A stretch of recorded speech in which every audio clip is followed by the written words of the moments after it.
ప్రజాస్వామ్యాన్ని బతికించిన ఒక గొప్ప పోరాట యోధుడు పెద్ది సుదర్శన్ రెడ్డి. మరి ఇలాంటి పెద్ది సుదర్శన్ రెడ్డికి చిన్న వయసులోనే ఆనాడు పోలీస్ అధికారులు వెపన్ లైసెన్స్ కూడా ఇచ్చారు. ఆయుధాల లైసెన్స్ దాదాపు 20-25 సంవత్సరాల నుంచి అతనికి ఆయుధాల లైసెన్స్ కూడా ఉంది, పర్సనల్ వెపన్ లైసెన్స్.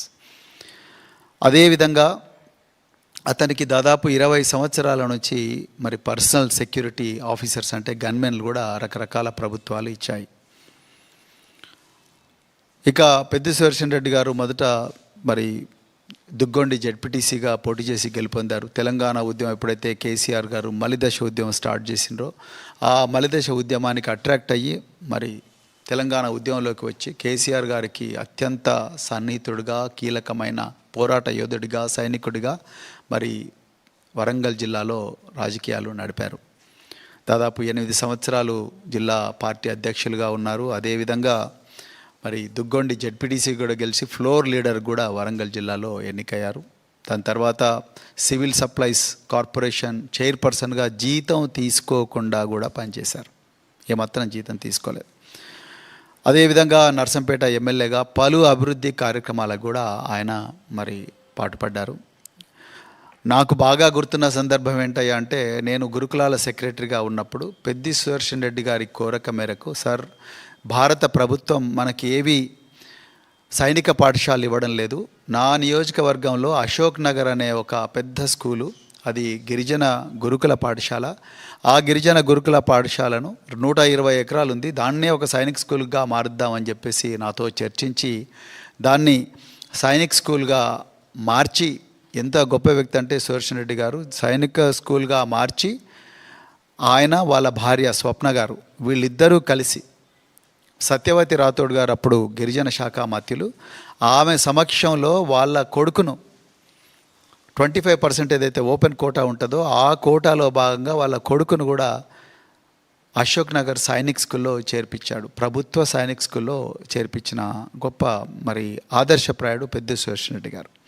అయితే నేను ఈ విషయాలు ఎందుకు చెప్తున్నా అంటే, పెద్ది సుదర్శన్ రెడ్డి గారికి ఎలాంటి చెడు అలవాట్లు లేవు. వారు తాగరు, అదేవిధంగా మరి ప్యూర్ వెజిటేరియను, నిరంతరం ఎక్సర్సైజ్ చేసే వ్యక్తి.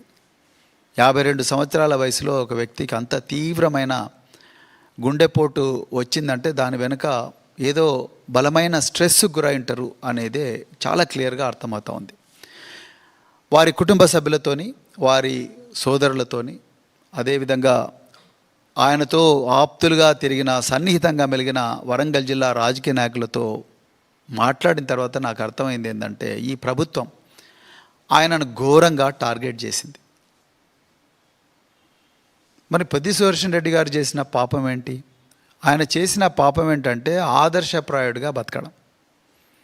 అదేవిధంగా సివిల్ సప్లైస్ ఆయన కార్పొరేషన్కు చైర్మన్గా పనిచేశారు. ఇప్పుడున్న రాష్ట్ర డీజీపీ సివి ఆనంద్ గారు ఆయన సివిల్ సప్లైస్ చైర్మన్గా ఉన్నప్పుడు ఆయన సివిల్ సప్లైస్ కమిషనర్గా ఉన్నారు. సివిల్ సప్లైస్ డిపార్ట్మెంట్లో ఏ విధంగా వేల కోట్ల రూపాయల కుంభకోణాలు జరుగుతాయని తెలుసుకొని ఆ కుంభకోణాల, ఆ సివిల్ సప్లైస్లో ఉండే ఏదైతే బియ్యము అవన్నీ కూడా రాబందుల పాలు, పందికొక్కుల పాలు కాకూడదు, వేల కోట్ల రూపాయల కుంభకోణాలు జరుగుతూ ఉన్నాయి, అది మిల్లర్ల రూపంలో కావచ్చు, ఇంకా రకరకాల వ్యక్తుల రూపంలో జరుగుతూ ఉన్నాయని చెప్పి వాటన్నిటినీ కూడా అరికట్టడానికి ఒక అద్భుతమైన ప్లాను ఆనాటి తెలంగాణ తొలి ముఖ్యమంత్రి కేసీఆర్ గారికి ఇచ్చిన ఒక గొప్ప పోరాట యోధులు పెద్ది సుదర్శన్ రెడ్డి గారు.